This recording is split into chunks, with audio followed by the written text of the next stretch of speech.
Et c'est parti pour Planète Marché où nous décryptons ensemble les grands enjeux et les grandes tendances des marchés avec nos 3 invités en plateau. Marc Riez est avec nous. Bonjour Marc Riez. Bonsoir.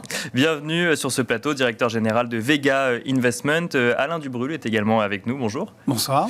Vous êtes directeur de la gestion chez Claresco et Thierry Leclerc est également avec nous. Vous êtes président et fondateur d'AlphaJet Fair Investor. Bonjour Thierry Leclerc. Bonjour. Bienvenue donc à tous les 3 sur ce plateau. Beaucoup de sujets à évoquer sur les marchés financiers avec un dénominateur commun, ce sujet de l'inflation qui revient de manière régulière. On va peut-être commencer avec vous, Alain Dubrul. On a un premier indicateur là pour cette mesure de l'inflation aux États-Unis pour le mois d'octobre, c'est les prix à la production. Donc on est globalement en phase avec les attentes. On peut les rappeler, on les a rappelés en introduction, plus 8,6% en glissement annuel. En prenant en compte la variable alimentation et énergie, mais on reste sur des niveaux très très élevés. Est-ce qu'à chaque fois, ça relance le débat d'une inflation durable ou transitoire ? En tout cas, je ne pense pas que ça change en soi les termes du débat, parce que des niveaux élevés, on y est habitué depuis un certain nombre de mois. Enfin, rappelons que 8,6, ça se compare en Allemagne à des prix à la production qui sont estimés à plus 14. Donc ça veut dire qu'il y a une économie plus industrielle, plus touchée aussi par des problèmes dans l'automobile, etc. Mais disons que 8,6 dans le contexte actuel, c'est élevé bien sûr, mais ce n'est pas une surprise. Je dirais, en ce qui concerne les attentes d'inflation, notamment aux États-Unis, il faut bien se rappeler qu'on est dans une période de forte reprise de la demande. On a notamment une fin d'année qui est tirée par la consommation, par Thanksgiving, par les fêtes de Noël. Et après, on aura le Nouvel An chinois du Pacifique. Et donc, c'est des périodes où il y a une forte attente de consommation. Les distributeurs stockent, et ils stockent d'autant plus qu'ils ne sont pas sûrs d'être livrés. Donc, tout le monde se précipite un peu sur les marchandises. Donc, il y a une sorte beaucoup de demandes et pas assez d'offres. Donc, beaucoup de tensions. Je pense que cette situation, on va pas tellement... faut pas s'attendre à ce que que les tensions s'apaisent avant le milieu de l'hiver, en tout cas avant février-mars. D'accord. Donc de ce point de vue-là, pas d'inquiétude particulière. Maintenant, si on raisonne au niveau global sur l'ensemble de la planète, on note qu'en Chine, les signes de ralentissement sont quand même assez sensibles, notamment dans la production, alors pour lier à des problèmes des goulots d'étranglement un peu partout, notamment dans l'énergie, dans la production de l'électricité. Mais on voit que la production de minerais de fer, par exemple, d'acier est en forte chute, ce qui se traduit déjà sur le minerai de fer qui est passé de $200 à moins de $90 la tonne en même pas 3 mois. Bien sûr. Oui. Donc, on voit sur un certain nombre de marchés de commodités, on sent que déjà la détente est là. Alors que pour que ça arrive jusqu'au prix de la production aux États-Unis, il va falloir un certain nombre de mois, voire de trimestres. Mais je dirais qu'il y a quand même des signes que ça va se détendre.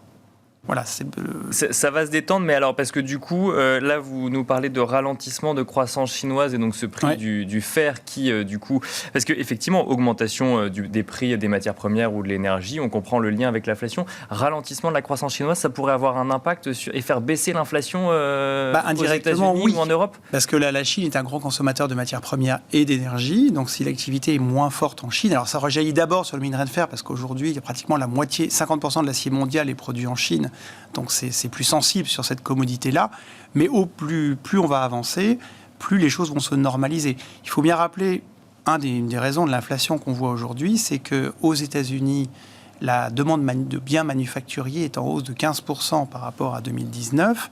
Il y a un effet rattrapage en fait des années Covid. Les gens ont tout à fait les moyens de consommer, donc ils veulent tous acheter des cadeaux, etc. Bon. Bien sûr. Et on ne peut pas d'une année sur l'autre faire 15% de plus. Enfin, je veux dire, dans une économie, depuis la guerre, on n'a pas vu ça. Donc forcément, toutes les difficultés qu'on a aujourd'hui en termes d'inflation, en termes d'embouteillage dans les ports, etc., ok, c'est en partie lié au fait que tout le monde ne revient pas travailler, parce que peut-être qu'avec les confinements, les gens se posaient des questions, et puis ils ont les poches bien remplies, donc ils sont peut-être un petit peu moins contraints d'aller travailler. Mais c'est surtout que la demande est extrêmement forte.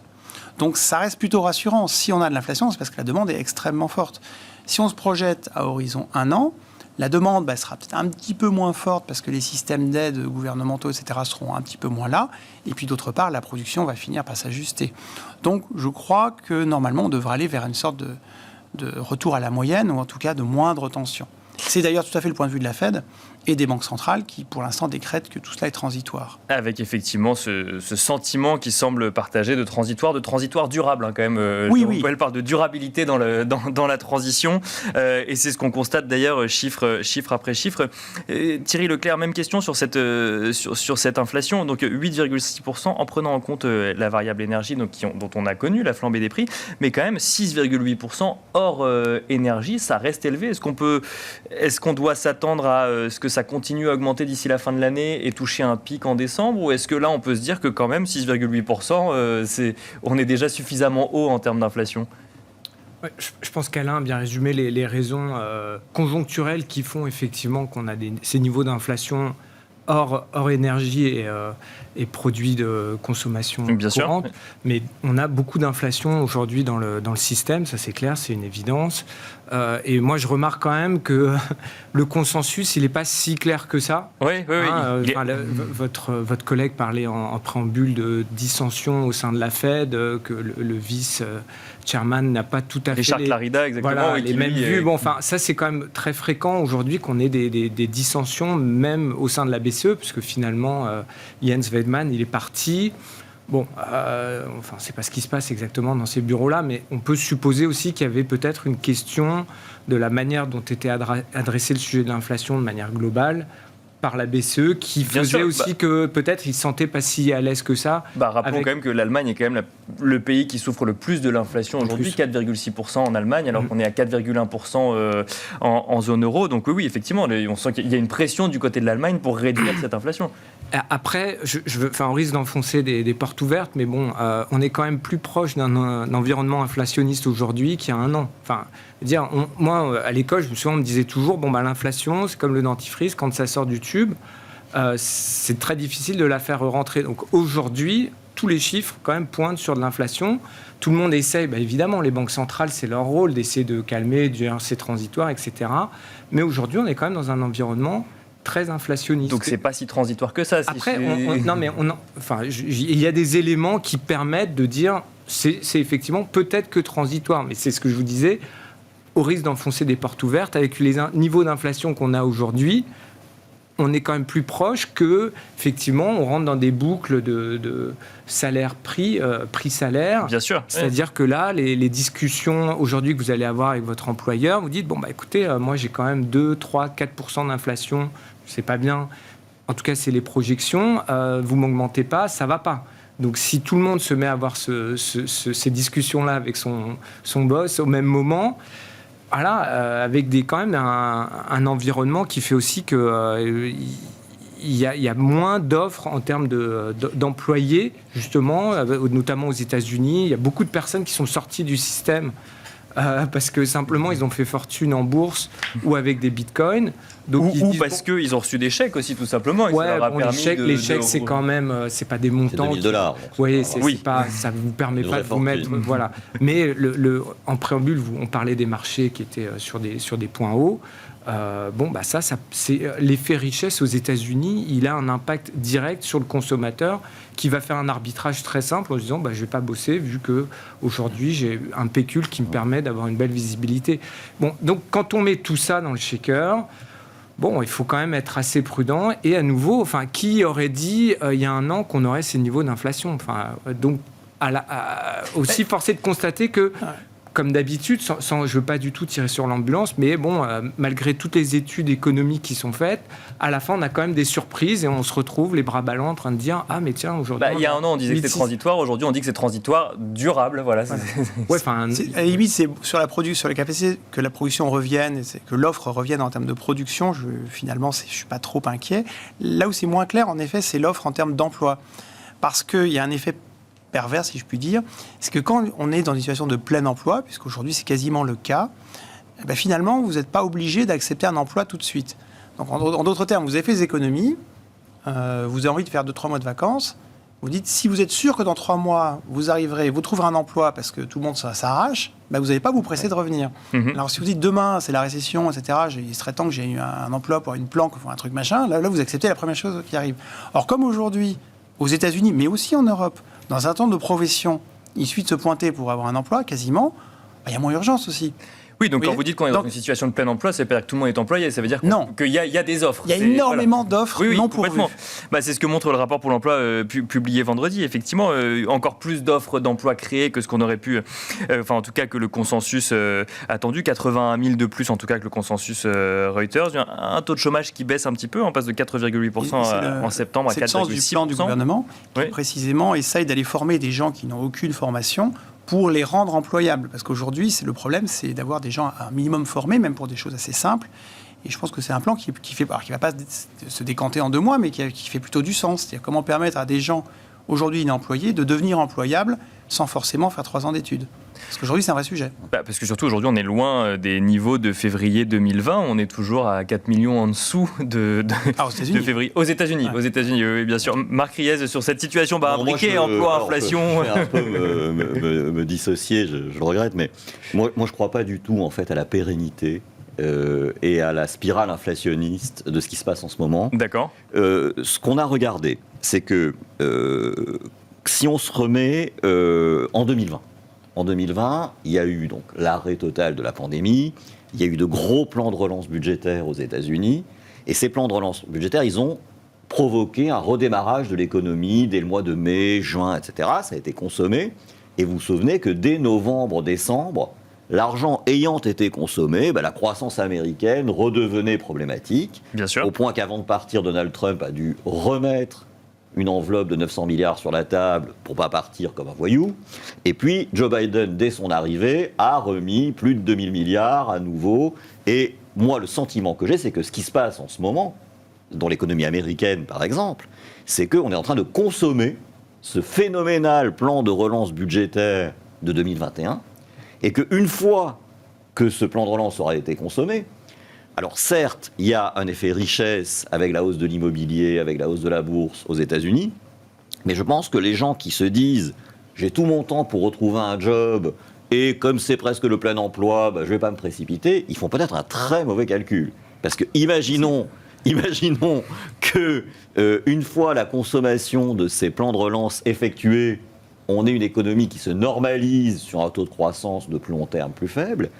On voit qu'en Chine également, la consommation des ménages n'est pas très dynamique, puisque là-bas, les effets contraires se produisent. Bien la sûr, bourse n'a pas été très bonne, l'immobilier est dans une situation très périlleuse. Ouais. Donc, moi, ma crainte, si vous voulez, c'est que cette superbe embellie que tout le monde applaudit des 2 mains en ce moment ne soit que d'assez courte durée, finalement, et qu'après, on revienne vers des taux de croissance beaucoup plus modestes, tant en Chine qu'aux États-Unis. Je ne parle pas de l'Europe, où là, il n'y a aucune raison que l'Europe connaisse un Éden économique merveilleux s'il n'est pas tracté par les 2 pays précédents. Et donc, ce qui est en train de se passer, comme le disait très justement M. Dubrulle sur le minerai de fer, pourrait très bien se passer sur tout le reste. C'est-à-dire que, effectivement, le minerai de fer est en train de rebaisser. On a l'impression que le pic de hausse est un peu derrière nous. Le pétrole, de la même manière, je pense qu'il pourrait très bien lui aussi rebaisser avec cette accalmie, etc. Il faudrait que l'OPEP décide peut-être d'ouvrir un petit peu plus le robinet. Là, ils jouent un peu au malin, parce que ils voient qu'ils sont dans une situation de force, donc ils n'ouvrent pas trop pour vendre le plus cher qu'ils peuvent, sachant qu'il y a encore 2 ans, on leur disait votre pétrole, bientôt plus personne n'en voudra, ça n'aura plus rien, etc. Donc, globalement, moi, ce qui me semble, c'est que quand Jérôme Powell parle de situation transitoire de cette inflation, j'y crois à fond. D'accord. Alors, je suis peut-être un naïf, incorrigible ou quelqu'un de trop crédule, mais je crois vraiment que ces facteurs de tension sont provoqués par ce redémarrage de l'économie. C'était très bien expliqué sur le fait que quand vous avez tout à coup une demande qui monte de 15%, forcément... Oui, bien sûr. On ne peut pas s'ajuster, on ne va pas avoir des capacités de production de plus 15 du jour au lendemain, etc. D'où ces fameux goulets ou goulots, je ne sais pas comment on les appelle, d'étranglement.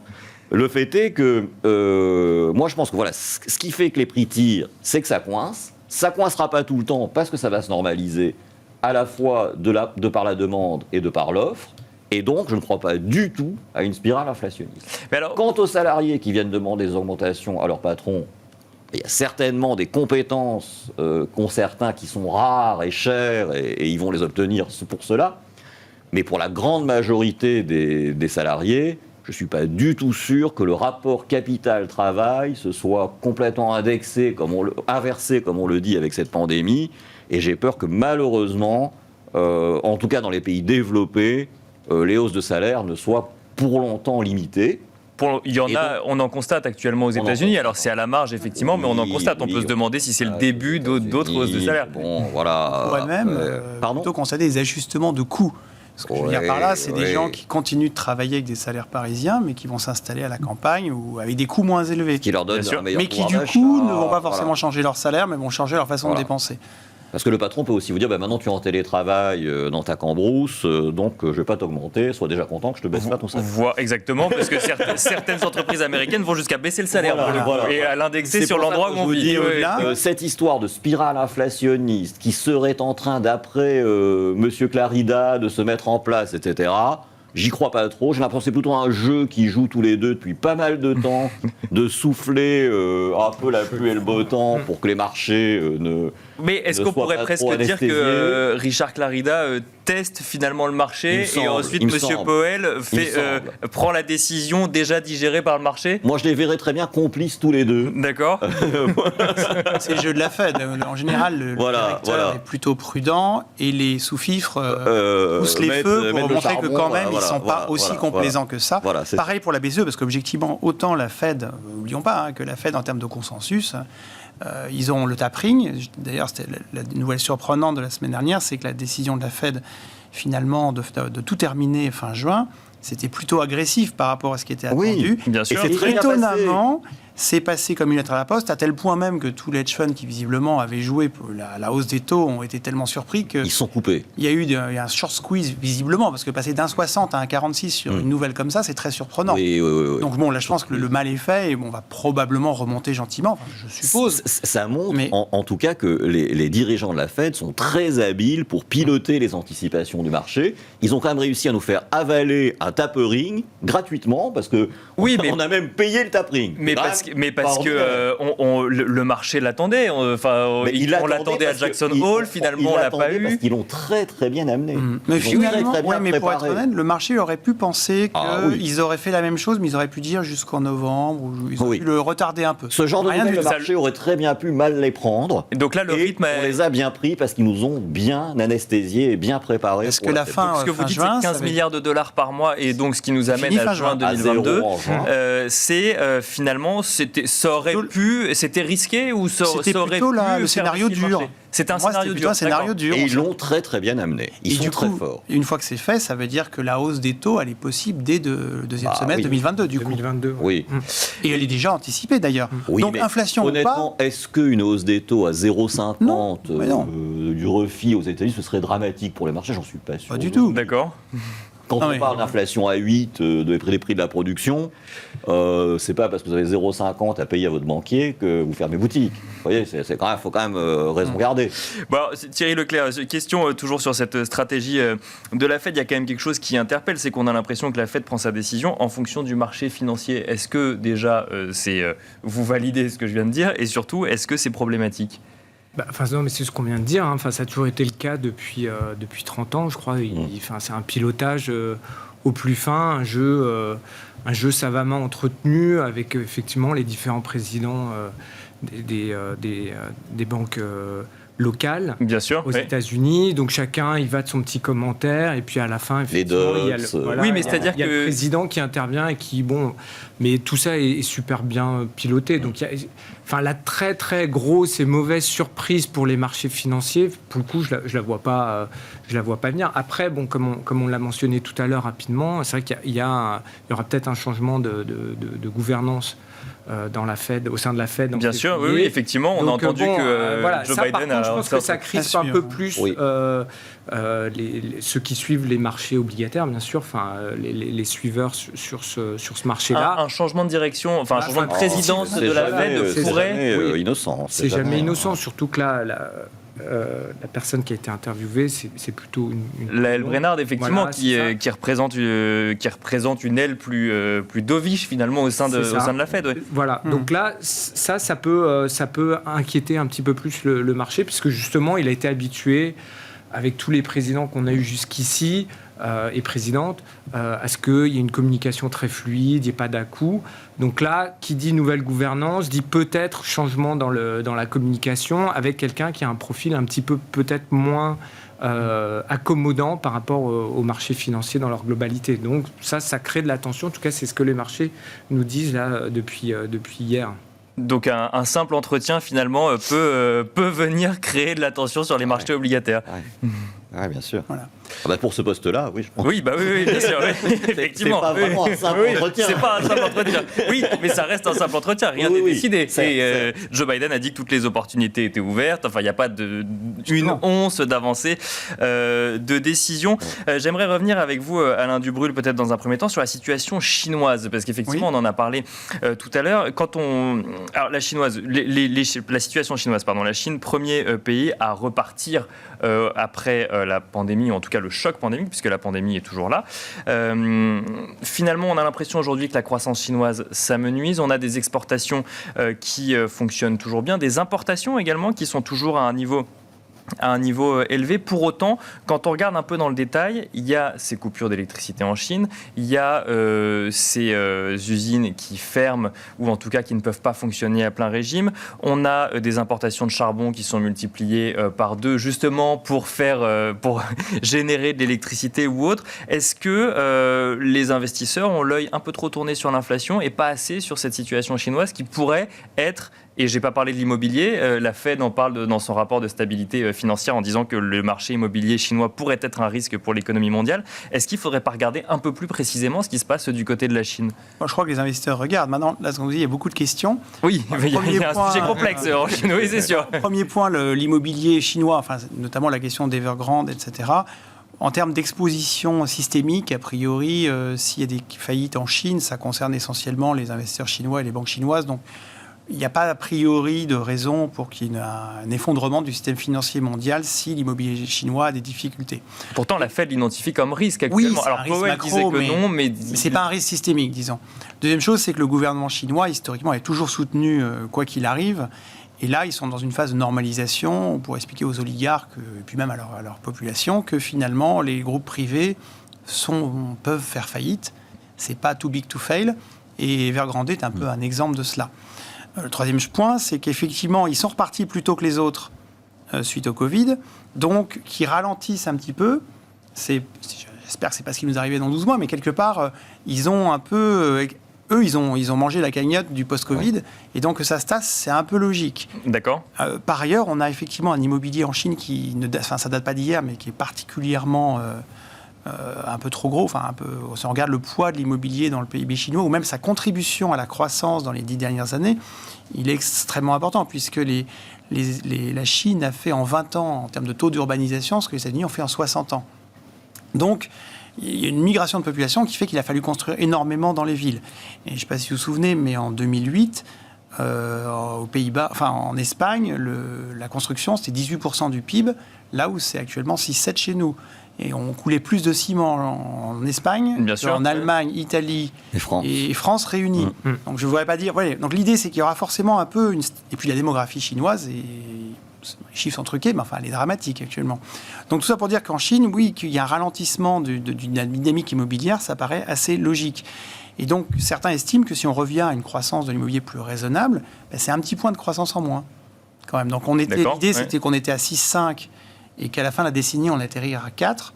Mais peut-être que s'il y a cette composante immobilière en moins, on va plutôt aller vers 3. Alors ça va être graduel, ça ne sera pas l'effondrement du jour au lendemain, mais on va vers une croissance chinoise plus modérée, on va dire. Deuxième chose, vous disiez des importations en hausse, exportations en hausse.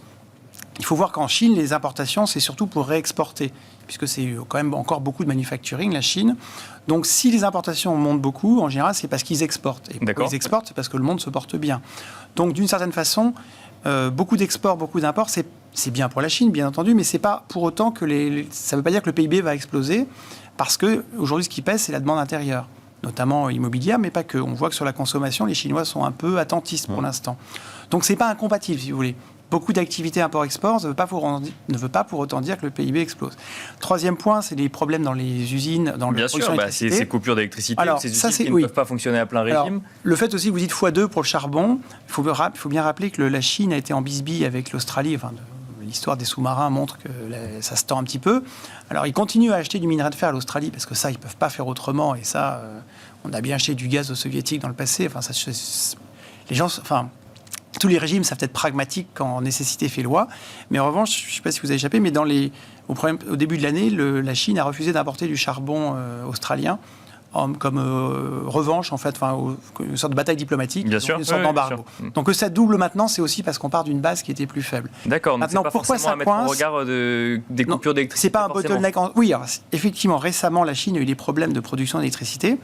Non pas parce que l'activité est ultra booming, mais c'est parce que la Chine s'est enfin engagée depuis 18 mois à peu près dans le processus, dans la lutte contre le réchauffement climatique. C'est récent, leurs objectifs sont ambitieux, quoique lointains, ils ne sont pas présents à Glasgow, mais ils ont décidé, bien sûr. Et en termes d'investissement, ils partent de très loin, c'est vrai, mais ils investissent beaucoup dans le renouvelable. Et une des décisions qu'ils avaient prises précisément, c'était de contingenter cette production de charbon.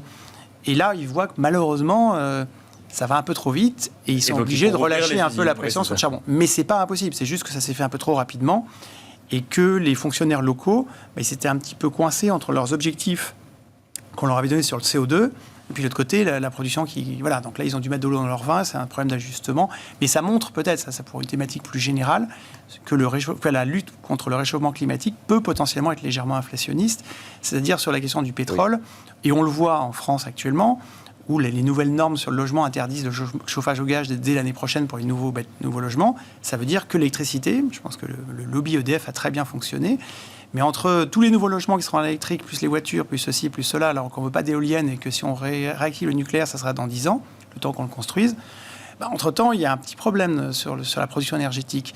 Et donc, quand la moitié des banques de la Terre commencent à vouloir ne plus financer la recherche pétrolière, sachant qu'on a une attrition annuelle des puits qui est entre 3 et 5%. Donc, si on coupe la recherche, la production, elle va quand même décliner assez vite. Et il faut quand même trouver un juste équilibre entre... il faudra probablement accélérer sur le renouvelable. On sait que la demande d'électricité va augmenter. En Chine, en Europe, dans tous les pays développés, elle va augmenter. Qu'est-ce qu'on fait pour pouvoir produire en face ? Il faut du renouvelable, mais est-ce qu'il y en aura suffisamment ? Qu'est-ce qu'on fait lorsque l'intermittence de renouvelable ne marche pas ? Est-ce qu'on stocke ? Est-ce qu'on fait des barrages à énergie potentielle ? Est-ce qu'on fait du nucléaire ? Et puis aussi... en général, quand ça coince, en Chine, on rouvre les usines de charbon. Et chez nous, en 18 mois, on bâtit une usine à gaz. Parce qu'en 18, ça ne coûte pas beaucoup d'investissement.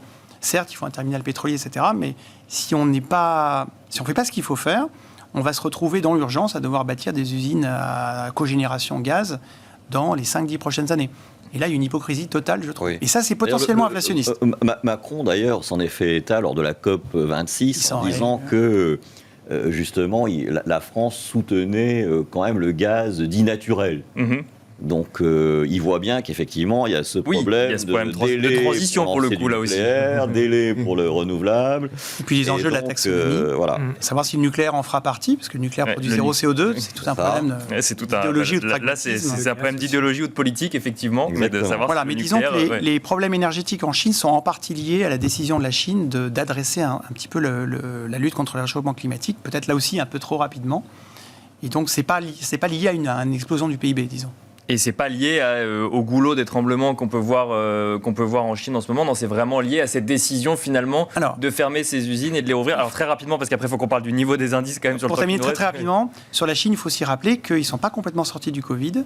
Que donc, il y a des zones, alors on l'a vu aussi au Vietnam avec la production de chaussures de sport, mais l'Asie est encore un peu perturbée par le Covid. Il y a des zones qui s'arrêtent, où il y a des confinements très stricts. Il y a des ports qui n'ont pas fonctionné pendant plusieurs semaines. Rappelons que le Vietnam Sud a été complètement lockdown pendant 8 semaines en septembre-octobre et que certaines usines, on l'a vu sur Adidas ou Nike, n'ont pas pu produire. Donc ça, c'est aussi des facteurs qui se rajoutent pour perturber le manufacturier mondial et qui sont transitoires, heureusement. Alors, je change radicalement de sujet avec vous, Thierry Leclerc. Record historique sur le CAC 40 la semaine dernière, plusieurs séances de hausse. Alors là, on est sur un CAC 40 qui temporise, moins 0,09 au moment où on se parle, mais toujours au-dessus des 7000 points. Question qu'il faut poser, même si effectivement on est dans une situation différente des années 2000. La dernière fois que le CAC 40 a battu un record historique, ça s'est soldé par un éclatement de la bulle Internet et une chute des indices. Est-ce que là, de nouveaux records doit faire peur aux investisseurs ? Pas du tout. D'accord. Voilà. Pour moi, c'est clair. Non, comme vous l'avez mentionné, en 2000, il y a eu une bulle Internet. Aujourd'hui, on n'a pas du tout de bulle de quoi que ce soit. Donc on n'est pas du tout dans la même situation. Alors effectivement, on print les mêmes niveaux, 7000, donc ça peut rappeler des mauvais souvenirs à certains, mais la situation est bien différente par rapport à celle d'il y a 20 ans. Ça, c'est le premier point. Deuxièmement, on a quand même des résultats qui ont été très forts récemment.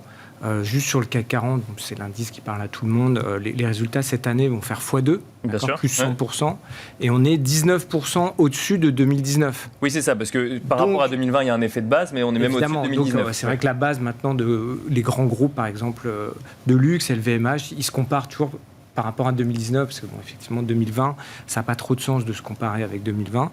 Donc 2019, 2021, on a plus 19% sur les résultats du CAC 40. Donc il y a du vent dans les voiles, et puis il n'y a pas de risque majeur d'éclatement de bulle comme on a pu avoir, parce que c'est vrai que quand on se retrouvait en 2000, moi, c'était un peu la blague. Vous rentriez dans un taxi, on vous demandait quel titre faut acheter.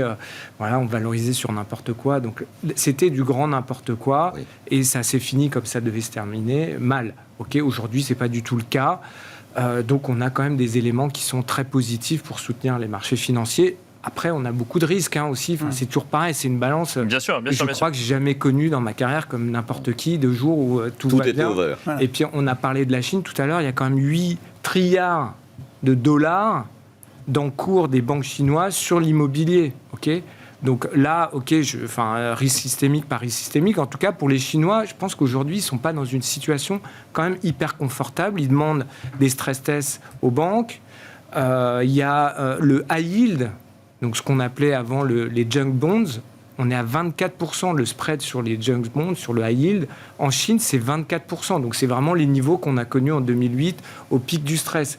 Donc, de dire qu'il n'y a pas du tout de risque sur les marchés, ça serait faux. D'accord. Moi, pour le coup, je ne souscris pas trop à ce qui a été dit précédemment de dire que c'est contenu à la Chine. On verra bien, mais c'est vraiment un gros point d'attention. Par contre, quand on regarde... Comme je l'ai dit tout à l'heure, il y a toujours des risques, mais sans ça, la situation n'est pas du tout la même aujourd'hui par rapport à 2000. Je crois que ce qu'a dit Alain était très vrai aussi, c'est que il dit il n'y a pas de risque systémique, dans le sens la chute de banques chinoises ne pourrait pas provoquer la chute de banques américaines ou européennes. En revanche, c'est un risque macro quand même, et c'est très vrai de le dire. C'est ce qui n'est pas pareil. C'est-à-dire que, mais on parle de la Chine quand même. Donc s'il y a un problème sur les banques chinoises, deuxième économie mondiale, locomotive de la croissance. Ce risque macro, la Chine est en récession, c'est sûr que pour LVMH, c'est pas génial. Lui, il est bien présent. Et effectivement, moi, je souscris tout à fait à l'analyse de dire il n'y a pas de risque d'éclatement de bulle, parce qu'il n'y a pas effectivement ces niveaux phénoménaux de valorisation qu'on avait en 2000, tout ça. Après, c'est vrai que là, le marché est quand même assez optimiste sur 2022. Ils vont un peu plus de 4,3, 4,4 de croissance en 2022 au niveau mondial. C'est pas complètement certain qu'on arrive à ça. Effectivement, avec une Chine, le cas échéant, qui pourrait être un peu abîmée. On a vu que les plans de relance que voulait lancer Joe Biden, quand il est arrivé au pouvoir, on parlait de 2000 milliards de dollars sur 10 ans. Là, pour l'instant, ils se sont tombés d'accord sur 550. Oui, c'est plus compliqué que prévu, effectivement. Oui, mais justement, à cause de craintes inflationnistes, notamment. À cause de craintes inflationnistes, parce que aussi les Républicains n'ont pas de raison de lui faire un chèque en blanc non plus complètement. Donc, au total, on sent bien que ce niveau, au-dessus de 7000, qui reflète effectivement des anticipations où les bonnes choses vont perdurer, il peut quand même être un peu challengé si la Chine ralentit plus que prévu, si l'Amérique ralentit parce que les plans de relance sont consommés. Voilà, donc sans parler d'un crash, on peut quand même dire qu'on est sur des niveaux maintenant qui ne sont pas des niveaux très bon marché. Tout à l'heure, on évoquait entre 15 et 16 fois les résultats 2022 pour les entreprises européennes. Bon, ça les vaut si ça se passe bien, ça vaut pas beaucoup plus quand même. D'accord, donc il n'y a pas de bulle, mais ça reste cher, c'est ce qu'il faut comprendre. Voilà, il n'y a pas de bulle, mais ça a déjà bien monté, ça peut aller au-delà, mais une grande partie du chemin est quand même faite. En complément, je dirais que, effectivement, en Europe en tout cas, on est à peu près à 16 fois 2022. Il faut noter que pour l'instant, les résultats sont très bons, le troisième trimestre était excellent, les perspectives, malgré tous les problèmes de goulot d'étranglement, sont très résilientes en réalité pour le quatrième trimestre. Alors moi, ce qui me rassure un peu, c'est quand je regarde les estimations 2022, aux États-Unis, on tape sur une croissance des bénéfices par action de 5%. En Europe, on est à plus 7%. Ça ne reflète pas complètement l'enthousiasme qu'on voit trimestre sur trimestre. Donc pour l'instant, on va dire, les analystes ont probablement été assez prudents sur 2022. Ils anticipent un ralentissement, un bon atterrissage, en tout cas a priori, dans les estimations. Pour moi, l'atterrissage, tel que je l'imagine, se traduirait par des résultats un peu plus dynamiques que ça.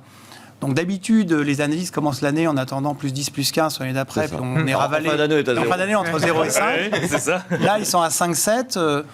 Moi, je pense que je verrais bien le consensus monter plutôt vers 10-12 au milieu d'année, et puis redescendre après parce qu'il y aura un petit atterrissage. Mais je trouve 5-7 pour l'instant, ça me paraît relativement prudent. Et compte tenu des multiples. Je ne suis pas sûr que le marché, Alain, après, soit le reflet complètement déjà de. Mais je trouve que le consensus n'est pas particulièrement agressif, en tout cas sur l'année prochaine. Le consensus est très raisonnable. Par rapport à une macro. Mais je trouve que les gérants, à mon avis, sont plus confiants que les analystes. C'est-à-dire qu'aujourd'hui, on parle quand même de. Même pour la France, on parle d'un PIB à plus 4, plus 4,5. Ce qui est quand même c'est pas fait. Impressionnant. Enfin, si c'est à 4, 4,5, je pense que les résultats seront à plus que plus 6. Alors, je vous propose de conclure sur une anecdote que vous m'avez partagée avant l'émission, Thierry Leclerc, c'est que Warren Buffett, investisseur de grande renommée, via son fonds Berkshire, se désengage progressivement des marchés actions, lui, pour le coup. Oui, effectivement, ça fait plusieurs trimestres, 9 trimestres précisément, qu'il investit avec une accélération là, au 3e trimestre. Ils ont sorti du marché 7 milliards. Bon, pour eux, c'est une goutte d'eau. Hein. Ils ont 149 milliards de dollars de cash à leur bilan. Oui, donc il se désinvestit pas, il allège. Oui, mais enfin, il crée ses profits. Il est crème. Et il dit en gros, aujourd'hui, j'ai pas de bons coups à faire puisque c'est quand même un investisseur qui cherche des bonnes opportunités. Bon, sur le marché américain, on peut se comprendre. Et il dit, je préfère acheter mon action. Voilà, avec ses 149 milliards. C'est ça, donc il fait lui aussi du rachat d'actions. Il fait du rachat d'actions, mais quand même, il faut quand même toujours garder dans un coin de tête que c'est quand même a priori le plus grand investisseur du siècle précédent. C'est toujours bien quand même de voir ce qu'il fait et de regarder. Et donc, c'est vrai que ça militerait quand même aussi sur le marché américain, là précisément, sur un peu de prudence. Et puis aujourd'hui, on voit que Tesla perd 11%. Donc, il y a eu quand même on parlait d'overshoot, il y a eu quand même des tendances hyper rapides sur une accumulation de bonnes nouvelles pour Tesla sur quelques semaines qui a fait que le titre s'est envolé. Et voilà, ça se dégonfle quand même. Donc, pour finir, mon message, c'est de dire le marché reste sain puisqu'on voit que quand il y a des overshoots, ça corrige quand même assez rapidement derrière.